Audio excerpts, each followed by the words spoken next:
Good morning student, मैं सुनील सैनी आप सभी का अपने YouTube चैनल पर हार्दिक स्वागत करता हूं।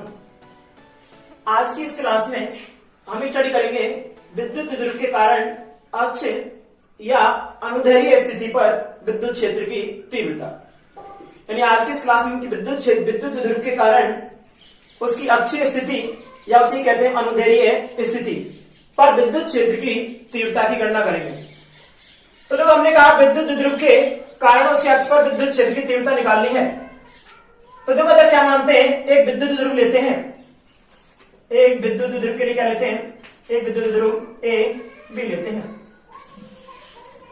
एक विद्युत द्विध्रुव लिया हमने ए बी, जिस पर आवेश क्रमशः माइनस क्यू और प्लस क्यू रखते हैं। इस विद्युत द्विध्रुव लिया हमने ए बी, जिस पर आवेश माइनस क्यू तथा प्लस क्यू रखते हैं, और जिनके मध्य दूरी कितनी लेते हैं भाई? 2L। जिनके मध्य दूरी कितनी लेते हैं? 2L। यानी विद्युत द्विध्रुव ए बी, जिस पर आवेश माइनस क्यू और प्लस क्यू है, जिनके मध्य दूरी कितनी है? 2L। तो इसका मध्य बिंदु लेते हैं यहां पर O। इसका मध्य बिंदु क्या लेते हैं? O। उससे इधर दूरी कितनी हो जाएगी भाई? L आधी हो जाएगी, इधर भी कितनी हो जाएगी? L। क्योंकि टोटल दूरी 2L है, तो अपने पास O से A तक की दूरी कितनी हो जाएगी? L, और O से B तक की दूरी भी कितनी हो जाएगी? L। ये हो गया हमारा विद्युत द्विध्रुव। अब देखो इसके कारण क्या है, उसमें इसकी अक्षीय स्थिति। देखो अक्षीय स्थिति क्या होती है कि विद्युत द्विध्रुव के जो आवेश हैं, विद्युत द्विध्रुव के क्या है? आवेश, उनको मिलाने वाली है, उनको उनसे होकर गुजरने वाली रेखा, उनसे होकर गुजरने वाली रेखा क्या कहलाएगी? उसका अक्ष। तो देखो ये आवेश है, उनसे होकर गुजरने वाली रेखा होगी। लेकिन देखो अगर अक्ष हम जानते हैं, बताया था हमने पिछली क्लास में कि विद्युत द्विध्रुव के कारण जो विद्युत द्विध्रुव होता है उसकी दिशा होती है, वो क्या होती है? माइनस क्यू से प्लस क्यू की ओर होती है। हमने बताया था विद्युत द्विध्रुव की दिशा क्या होती है? माइनस क्यू से प्लस क्यू की ओर। तो इसका अक्ष भी क्या होगा? माइनस क्यू से प्लस क्यू की ओर इस रेखा को बढ़ाते हैं, तो ये क्या हुआ इसका अक्ष। अब देखो क्या करते हैं, इसके मध्य बिंदु O से स्मॉल r दूरी पर, इसके मध्य बिंदु O से स्मॉल r दूरी पर इसके अक्ष पर एक बिंदु P लेते हैं। इसके अक्ष पर क्या लेते हैं? बिंदु P, जिस पर क्या करनी है? हमें विद्युत क्षेत्र की तीव्रता ज्ञात करनी है। तो देखो जब क्या लिया भाई हमने कि चित्रानुसार एक विद्युत द्विध्रुव ए बी है, जिस पर आवेश क्रमशः माइनस क्यू तथा प्लस क्यू स्थित है, तथा जिनके मध्य दूरी कितनी है? 2L। जिसके मध्य बिंदु O से स्मॉल r दूरी पर उसके अक्ष पर एक बिंदु P स्थित है। जिसके मध्य बिंदु O से स्मॉल r दूरी पर उसके अक्ष पर क्या है? बिंदु P स्थित है, जिस पर विद्युत क्षेत्र की तीव्रता ज्ञात करते हैं। आप देखो भाई विद्युत क्षेत्र की तीव्रता के लिए बिंदु P पर क्या रखते हैं? प्रेक्षण आवेश रख देते हैं Q0। एक प्लस क्यू आवेश क्या रख दे रहे हैं? प्रेक्षण आवेश प्लस Q0, ये प्रेक्षण आवेश है। अब देखो भाई प्लस क्यू है, इसके कारण यदि बिंदु P पर हम विद्युत क्षेत्र की तीव्रता निकालें तो ये प्लस है, और प्रेक्षण आवेश पर भी कैसा है? प्लस। ये एक दूसरे को प्रतिकर्षित करेंगे, तो इसके कारण बल की दिशा होगी वो कहां होगी? बाहर की ओर। बल की दिशा कहां होगी? बाहर की ओर। और हमने कहा था क्या कि जो विद्युत बल की दिशा होती है या स्थिर विद्युत बल की दिशा होती है वो क्या होती है? विद्युत क्षेत्र की दिशा होती है। तो प्लस क्यू के कारण जो विद्युत क्षेत्र की दिशा होगी मान लें कितनी? T1, वो कहां होगी? बाहर की ओर। तथा माइनस क्यू के कारण देखो बिंदु P पर विद्युत क्षेत्र की तीव्रता निकालने, तो ये प्लस है, ये माइनस है, क्या करेगा? आकर्षण बल लगेगा। तो आकर्षण बल कहां लगेगा? अंदर की ओर। तो आकर्षण बल जब अंदर की ओर होगा तो विद्युत क्षेत्र की तीव्रता भी कहां कार्य करेगी? अंदर की ओर। तो विद्युत क्षेत्र की तीव्रता मान ली हमने माइनस क्यू आवेश कारण कितनी? E2। तो देखो प्लस क्यू का आवेश के कारण बिंदु P पर विद्युत क्षेत्र की तीव्रता E1 बाहर की ओर, तथा माइनस क्यू आवेश के कारण बिंदु P पर विद्युत क्षेत्र की तीव्रता कहां होगी? अंदर की ओर। अब देखो विद्युत क्षेत्र की तीव्रता याद करने के लिए हमें आवेशों से और बिंदु की क्या चाहिए होती है? दूरी। तो हम देखो क्या करते हैं, इस प्लस क्यू आवेश से बिंदु P की दूरी ज्ञात करते हैं। देखो प्लस क्यू से बिंदु P की दूरी कितनी होगी? यदि टोटल दूरी है O से कितनी? P तक R, तो यदि R में से L को माइनस करते हैं तो दूरी कितनी हो जाएगी भाई? इस BP के बराबर। तो देखो यहां से और P तक की दूरी कितनी हो जाएगी भाई? R minus L। कितनी होगी? R minus L। ऐसे ही हम माइनस क्यू से बिंदु P की दूरी ज्ञात करते हैं, तो देखो O तक दूरी कितनी है? R, उसमें L और जोड़ दें तो क्या आ जाएगी? R plus L। तो A से और बिंदु P तक की दूरी कितनी जाएगी? R plus L। R plus L। तो ये हो गया भाई बिंदु P की दूरी।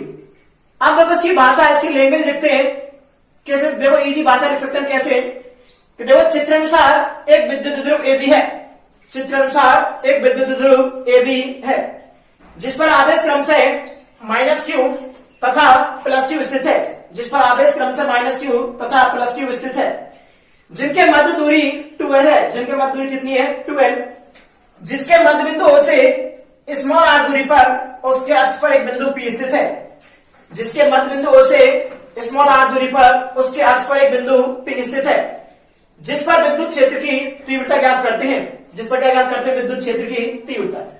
+q आवेश कारण विद्युत क्षेत्र की तीव्रता E1 का है बाहर की ओर तथा -q आवेश कारण विद्युत क्षेत्र की तीव्रता E2 का है अंदर की ओर। तो देखो सबसे पहले हम निकालेंगे +q आवेश कारण बिंदु P पर विद्युत क्षेत्र की तीव्रता E1। तो देखो क्या करते भाई +q आवेश के कारण बिंदु P पर विद्युत क्षेत्र, P पर विद्युत क्षेत्र या विद्युत क्षेत्र की तीव्रता कितनी मानेंगे +q आवेश कारण E1। हम जानते हैं बिंदुवत आवेश के कारण विद्युत क्षेत्र की तीव्रता का फॉर्मूला है kq/r², kq कितना r²। तो देखो E1 बराबर कितना जाएगा kq अपन दूरी कितनी होगी भाई +q से P की r-l, तो r-l का क्या कर देंगे यहां पर स्क्वायर। तो +q आवेश के कारण बिंदु P पर विद्युत क्षेत्र की तीव्रता E1 कितनी होगी भाई kq/r-l का स्क्वायर। समीकरण नंबर दे दिया फर्स्ट। सिमिलरली क्या करते हैं -q आवेश के कारण बिंदु P पर क्या निकालते हैं विद्युत क्षेत्र की तीव्रता। तो देखो -q आवेश के कारण बिंदु P पर विद्युत क्षेत्र, P पर क्या निकालना है विद्युत क्षेत्र, विद्युत क्षेत्र की तीव्रता ज्ञात करते हैं कितनी है भाई E2। तो देखो E2 वेक्टर लगा दें, यहां पर भी क्या लगा सकते हैं वेक्टर इक्वल टू देखो कितना जाएगा -q का निकाल कर कितना जाएगा माइनस कितना जाएगा भाई kq अपॉन दूरी कितनी यहां पर r+l, तो देखो कितना जाएगा r+l का स्क्वायर। लेकिन हम विद्युत क्षेत्र की तीव्रता क्या लेते हैं परिमाण, तो mode of E2 vector equal to कितना होगा भाई E2 इक्वल टू कितना होगा kq अपॉन r+l का होल स्क्वायर। समीकरण नंबर कितना देते हैं इसको भाई 2। ये निकाली भाई अपने पास -q आवेश के कारण बिंदु P पर विद्युत क्षेत्र की तीव्रता। आप देखो दरवी यहां पर क्या करते हैं परिणामी विद्युत क्षेत्र की तीव्रता निकालनी है बिंदु P पर, बिंदु P पर क्या करनी है परिणामी विद्युत क्षेत्र की तीव्रता। तो देखो दोनों की दिशा विपरीत है, E1 बाहर की ओर है E2 का है अंदर की ओर। तो देखो यहां पर एक चीज हमें दिखती है कि E1 है उसमें दूरी r-l है, r-l, और यहां पर E2 में क्या है r+l, जो r-l है वो r+l से कैसी है कम। देखो क्या है चूंकि r-l इज लेस देन कितनी है भाई r+l, यानी कहने का मतलब r-l का मान कम है और r+l का मान ज्यादा है, तो कम का भाग देंगे तो कैसा मान प्राप्त होता है अधिक। इसका मतलब क्या है इसलिए क्या हो जाएगा भाई E1 ग्रेटर देन कितना हो जाएगा E2, यानी E1 का मान कैसा होगा अधिक होगा किससे E2 से। इसलिए बिंदु P पर परिणामी विद्युत क्षेत्र की तीव्रता लोग क्या ज्ञात करते हैं भाई बिंदु P पर परिणामी विद्युत क्षेत्र, परिणामी विद्युत क्षेत्र या परिणामी विद्युत क्षेत्र की तीव्रता क्या हो जाएगी भाई E equal to E1 minus E2, E equal to कितना जाएगा E1 माइनस E2। समीकरण 1/2 से किसके मान रख देते हैं E1 और E2 के रख देंगे भाई। समीकरण 1/2 से मान रखने पर, समीकरण 1/2 से मान रखने पर तो मान रखते हैं भाई E इक्वल टू E1 का मान कितना है kq अपॉन r-l का होल स्क्वायर, तो रखते हैं भाई kq अपॉन r-l का क्या हो जाएगा होल स्क्वायर माइनस कितना हो जाएगा भाई E2 का मान रखते हैं kq अपॉन r+l का होल स्क्वायर, यानी kq अपॉन r+l का क्या कर देंगे होल स्क्वायर। देखते हैं आगे दोनों में से kq क्या आ रहा है कॉमन, तो kq कॉमन ले लेते हैं। E इक्वल टू क्या होगा kq हमने कॉमन निकाला कितना बचेगा भाई 1 अपॉन r-l का क्या हो जाएगा होल स्क्वायर माइनस कितना जाएगा kq अपॉन kq तो कॉमन निकाल लिया हमने 1 अपॉन कितना बचेगा r+l का होल स्क्वायर। आप देखो लघुत्तम लेते हैं आर माइनस एल का स्क्वायर और आर प्लस एल का स्क्वायर, तो देखो क्या बचेगा, के क्यू तो बाहर कॉमन निकाल ही रखा है। लघुत्तम लेते हैं कितना भाई इसका, आर माइनस एल का होल स्क्वायर और आर प्लस एल का होल स्क्वायर, तो देखो कितना आएगा, आर प्लस एल का होल स्क्वायर माइनस कितना आएगा, आर माइनस एल का होल स्क्वायर। ऊपर स्क्वायर खोलते हैं, नीचे देखो हम जानते हैं A square minus B square formula किसका होता है, A plus B A minus B का, तो यहां से आर माइनस एल का स्क्वायर हो रहा है, आर प्लस एल का स्क्वायर होता है, तो इसका क्या कर सकते हैं भाई, आर माइनस एल और आर प्लस एल क्या होता है, R square minus L square, लेकिन इसके ऊपर क्या लग रहा है स्क्वायर, तो एक और स्क्वायर लगा देंगे, तो देखो क्या होगा भाई, ई इक्वल टू के क्यू तो बाहर है, इसका स्क्वायर बोलते हैं ए प्लस बी के फॉर्मूले से, तो R square plus L square plus कितना होगा 2RL, माइनस माइनस से कितना जाएगा, आर माइनस कितना जाएगा भाई, माइनस के एल स्क्वायर प्लस कितना जाएगा 2RL, अपन नीचे कितना जाएगा भाई, इसको क्या कर सकते हैं, R square minus L square का होल स्क्वायर, क्योंकि हम जानते हैं A square minus B square का फॉर्मूला क्या होता है, ए प्लस बी और ए माइनस बी, तो देखो आर माइनस एल और आर प्लस एल है, तो क्या हो जाएगा R square minus L square, जब स्क्वायर लग रहा है ऊपर तो क्या लगा दिया हमने स्क्वायर। अब देखो R square L square plus के यहाँ किसके माइनस के कैंसिल हो गए, तो 2RL प्लस 2RL कितना जाएगा 4RL, तो ई इक्वल टू कितना होगी भाई, के क्यू इंटू कितना हो गया 4RL, अपॉन कितना हो जाएगा भाई, R square minus L square का होल स्क्वायर। देखो अच्छी जानते हैं हम विद्युत द्विध्रुव के लिए इस एल का मान इस आर की तुलना में क्या होता है, बहुत कम होता है, नगण्य होता है, क्योंकि हमने विद्युत द्विध्रुव की परिभाषा में बताया था कि उसमें क्या होता है, जो आवेश होते हैं दोनों उनके मध्य की दूरी कैसे होती है, अल, और अपने पास जो दूरी होती है जब बिंदु पर निकालते हैं वो क्या होती है, अधिक होती है, इसलिए इस आर दूरी की तुलना में एल को क्या मान लेते हैं, नगण्य। तो देखो चूंकि R is very very greater than L, इसलिए एल स्क्वायर को लगभग किस बराबर मान सकते हैं, 0। और देखो यहां पर हम फॉर्मूला किसके रूप में निकालते हैं, पी के रूप में, तो ई इक्वल टू के क्यू ते ही, देखो 4RL को कितने तोड़ देते हैं, 2L इंटू किसमें तोड़ देते हैं, 2R में, कितना हो जाएगा भाई 4RL हो जाएगा।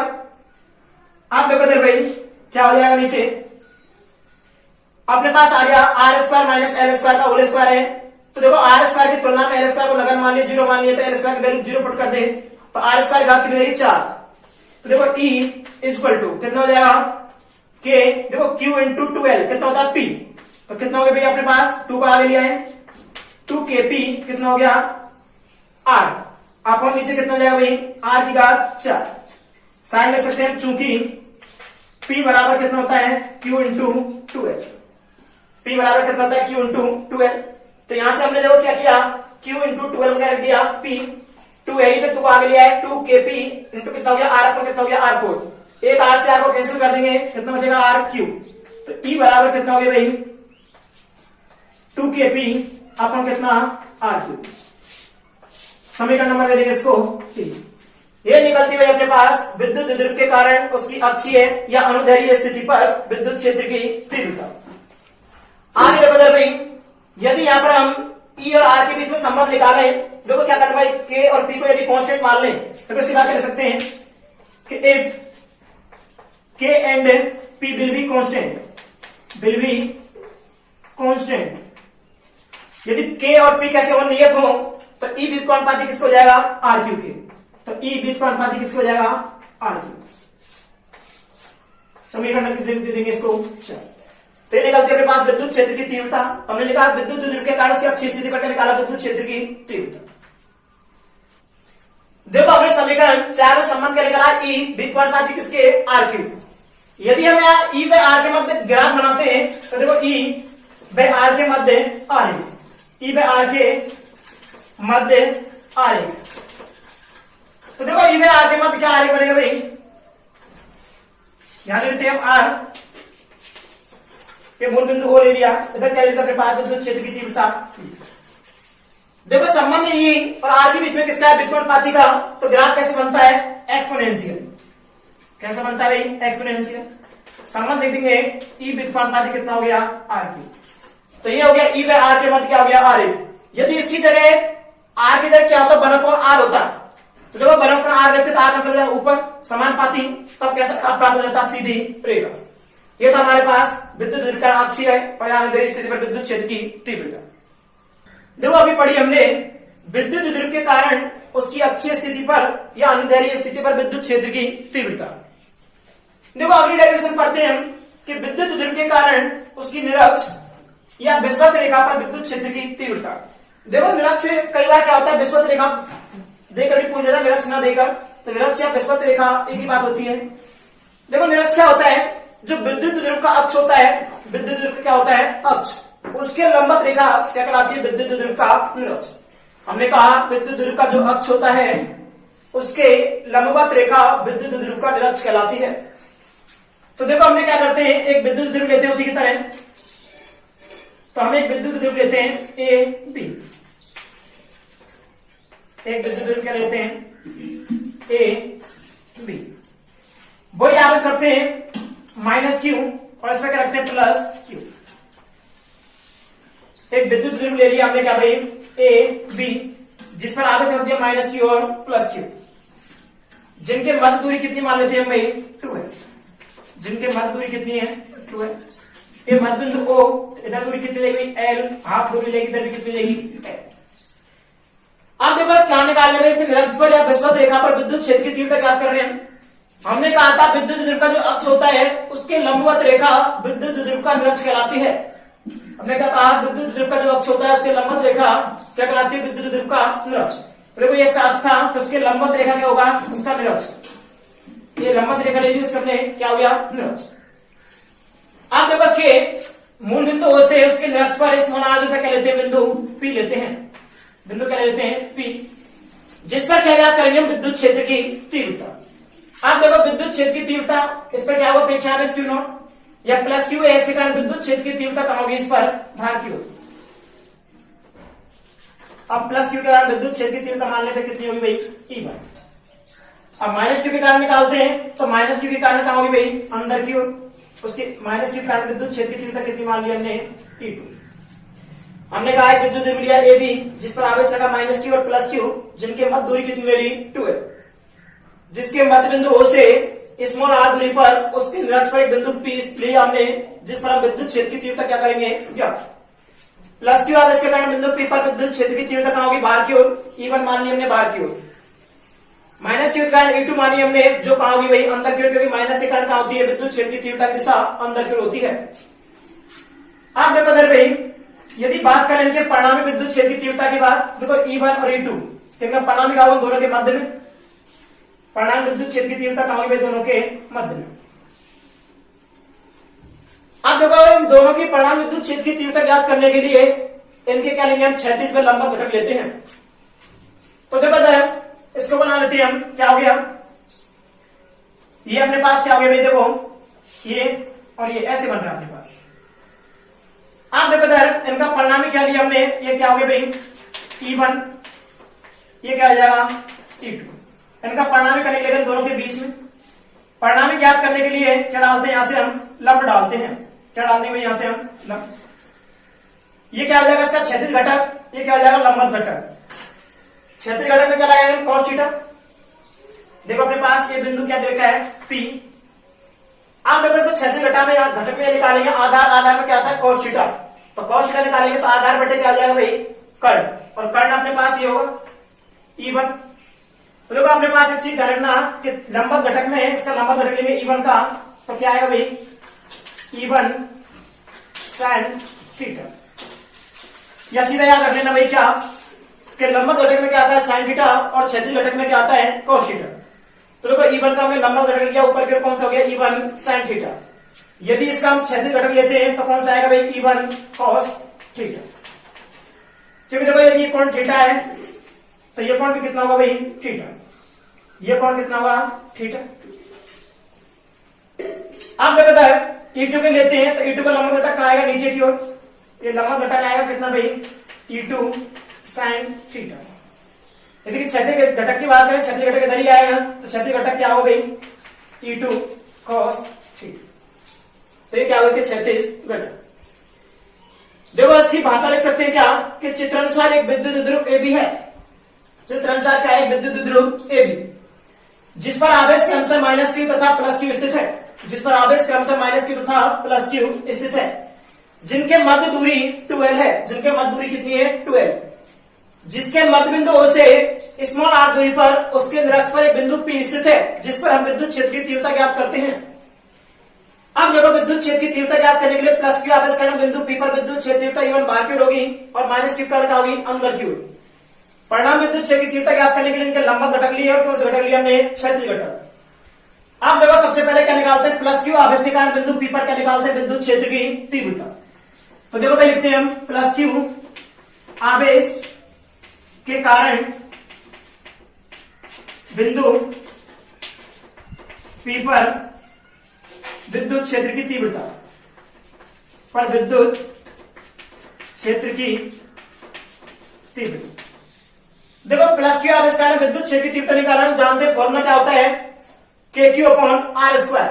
तो देखो आवेश क्यू है तो कितनी विद्युत क्षेत्र मान रखी हमने, ई वन बराबर कितना जाएगा के क्यू अपॉन, अब आर स्क्वायर दूरी नहीं, दूरी कितनी है बीपी स्क्वायर, दूरी कितनी हो जाएगी भाई बीपी स्क्वायर। अब किसकी वैल्यू चाहिए हमें, बीपी की। तो देखो त्रिभुज लेते हैं, समकोण त्रिभुज पीओबी, क्या लेंगे भाई, समकोण त्रिभुज, समकोण क्या लेंगे भाई त्रिभुज पीओबी से, या पीओबी में किससे भाई, पाइथागोरस प्रमेय से। पाइथागोरस किससे भाई, प्रमेय से। देखो पाइथागोरस प्रमेय से क्या होगा भाई, हम जानते हैं क्या निकालना है कर्ण, ये किसका कर्ण होगा, ये क्या होगा इसका आधार, ये क्या होगा इसका लंब। तो कर्ण स्क्वायर इक्वल टू कितना होता है, आधार स्क्वायर प्लस लंब स्क्वायर, यानी बीपी स्क्वायर इक्वल टू, देखो अपने पास क्या होगा, हमने बताया आधा स्क्वायर प्लस लंब स्क्वायर, देखो अपने पास एल स्क्वायर प्लस कितना हो जाएगा R square, L square plus कितना हो गया भाई आर स्क्वायर।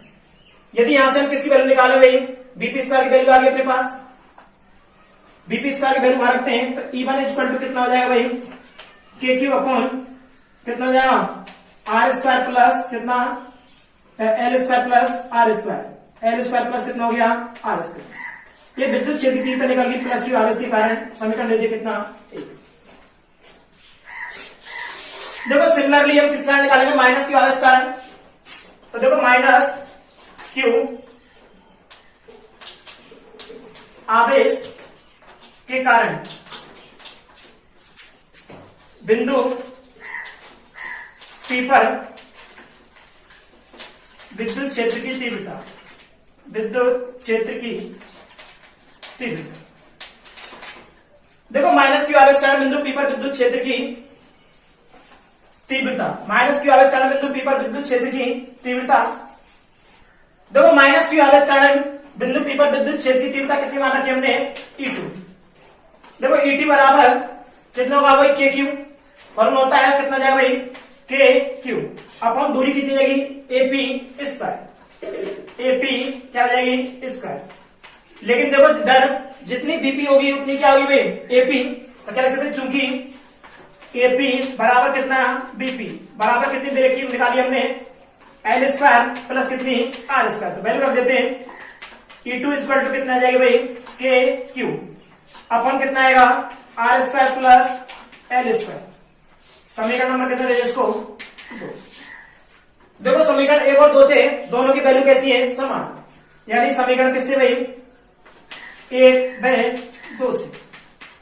देखो समीकरण 1/2 से क्या जाएगा, mode of E1 equal to कितना जाएगा मोड ऑफ E2। कहने का मतलब है E1/E2 दोनों के परिमाण कैसे हैं समान।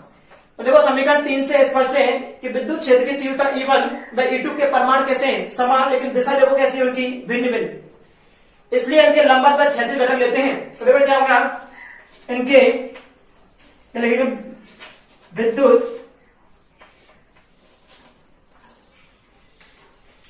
विद्युत क्षेत्र की तीव्रता E1/E2 के लंबवत घटक E1 sin theta E2 sin theta परिमाण में समान व दिशा में विपरीत होने के कारण निरस्त हो जाते हैं। देखो यहां पर E1 sin थीटा और E2 sin थीटा परिमाण में समान लेकिन दिशा में कैसे होंगे? विपरीत, इसलिए क्या होते हैं? निरस्त। जबकि क्षैतिज घटक E1 cos थीटा और E2 cos थीटा परिमाण और दिशा में कैसे समान, इसलिए जुड़ जाते हैं। जबकि क्षैतिज घटक परिमाण व दिशा में समान होने के कारण जुड़ जाते हैं, जिनके कारण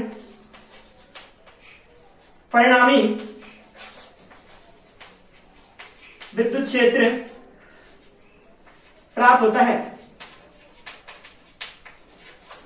यानी कहने का मतलब हमने कहा कि विद्युत क्षेत्र की तीव्रता E1 by E2 के लंबवत घटक E1 sin theta by E2 sin theta, E1 sin theta by E2 sin theta परिमाण में समान लेकिन दिशा में विपरीत होने के कारण परस्पर क्या होते हैं? निरस्त।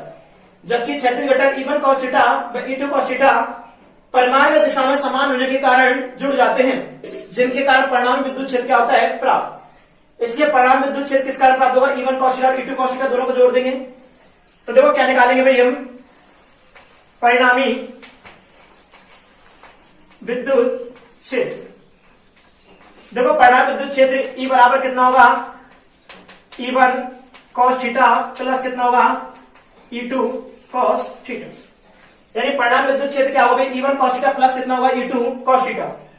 देखो हम समीकरण 3 से जानते हैं E1 बराबर कितना है? E2। देखेंगे समीकरण 3 से क्या हो जाएगा? E1 बराबर E2 है तो E बराबर कितना हो जाएगा? 2E1 कितना हो जाएगा भाई? cos theta. समीकरण 1 से किसका मान रख दें? समीकरण 1 से E1 का मान रखने का। देखो समीकरण 1 से E1 का मान रखते हैं तो E1 का मान कितना है भाई? KQ अपन कितना? R square plus L square. तो वैल्यू रखते हैं तो E इक्वल टू कितना जाएगा? 2 कितना भाई? KQ अपन कितना जाएगा? R square plus L square. या कितना जाएगा यहाँ पर भाई? cos theta. देखो त्रिभुज हम लेते हैं POB में cos थीटा निकालते हैं, क्या लेंगे भाई? त्रिभुज POB से cos थीटा इक्वल टू, देखो cos थीटा इक्वल टू क्या होता है? आधार बटे कर्ण। आधार कितना होगा? L, कर्ण कितना होगा? BP। और BP कितना हो जाएगा? यहां से हम लिख देखो दर BP कितना हो जाएगा? R square plus L square घात कितनी जाएगी? बटे 2। तो कितना हो जाएगा भाई? L upon R square plus L square था ही पहले से, कितना जाएगा? बटे 2। cos थीटा वैल्यू रख दो।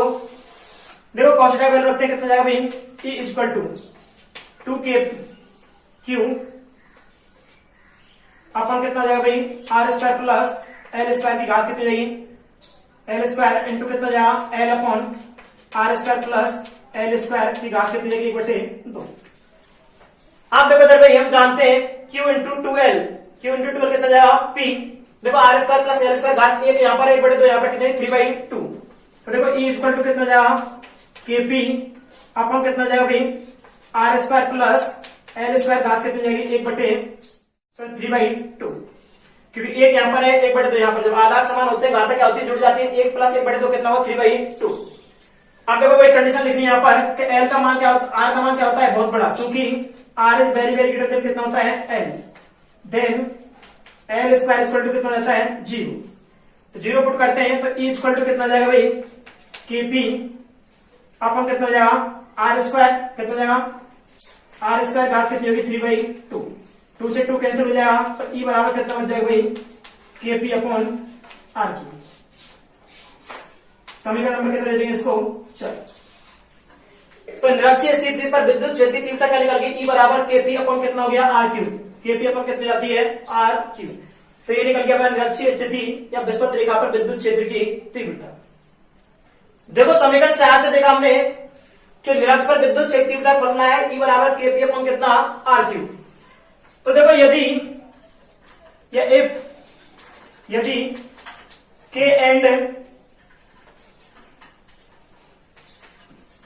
K and P will be constant.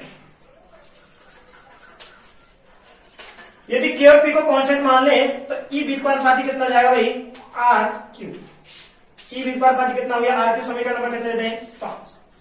अब समीकरण 5 से बड़ा यदि ई और आर के मध्य हम ग्राफ बनाए तो देखो कैसा बनेगा। बनाते भाई ई बाय आर के मध्य आर एक, ई बाय आर के मध्य क्या बनाते हैं, आर एक। तो देखो क्या होगा, ई इक्वल टू क्या होगा भाई, ई इक्वल टू कितना है अपने पास, आर क्यूब व्युत्क्रमानुपाती साइन है। तो देखो यहां पर क्या लेते हैं हम, आर, यहां पर क्या लेते हैं विद्युत क्षेत्र की तीव्रता ई। ये मूल बिंदु हो गया। जब व्युत्क्रमानुपाती का साइन होता है तो ग्राफ कैसे बनता है, एक्सपोनेंशियल। ग्राफ क्या हो जाएगा, ई व्युत्क्रमानुपाती आर क्यूब।